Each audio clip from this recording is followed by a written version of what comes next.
smokes, that last video was wacky, man. That was a wacky malfunction, and it's thrown a lot of guys for a loop. So I just want to try to explain it. Guys, I've done about a dozen of those, and it's always been the sequencer.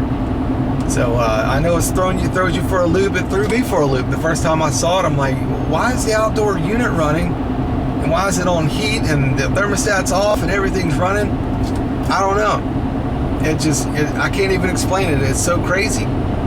But I should have filmed the outdoor unit when it shut off after I put in the new sequencer. I goofed there and I didn't show the outdoor condenser off.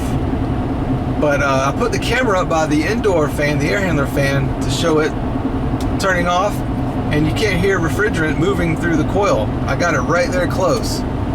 So if the outdoor unit was running, you'd hear a hissing like that, the refrigerant still moving through that indoor coil.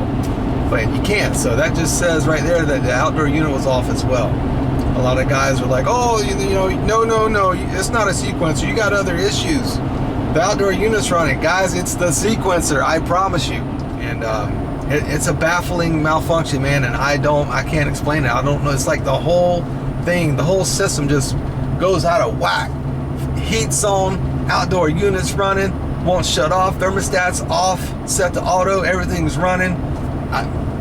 I can't explain it, guys, but all I know, it is the sequencer. I've done at least a dozen of them by now, and every time I replace the sequencer, all better. Repair done. That's it. I just go right to the sequencer. I don't even break the meter out like I was talking about in the video.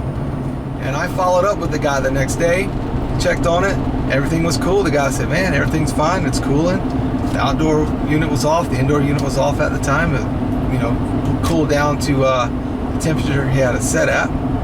Followed up again this morning, 2 days in a row I followed up, and he said, yep, everything's still good, man. So it's a sequencer, guys. I don't know why.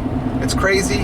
And what's really crazy is when you shut the power off and start probing around with your meter, there's no stuck, it's not stuck. I put it on continuity. You saw at the end of the video, I put it on continuity.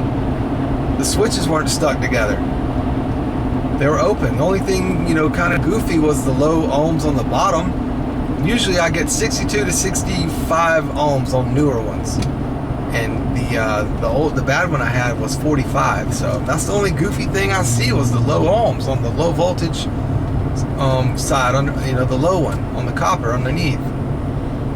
It's wacky, guys. I promise you, once I replaced that sequencer, everything was cool. The outdoor unit shut off. That's what's throwing a lot of guys. I'm getting a lot of comments saying, no way, dude, you got other issues. It's not that. It's that. I promise you, I've done dozens of them. And I worked on some old Genetrals as well in the past that would do that.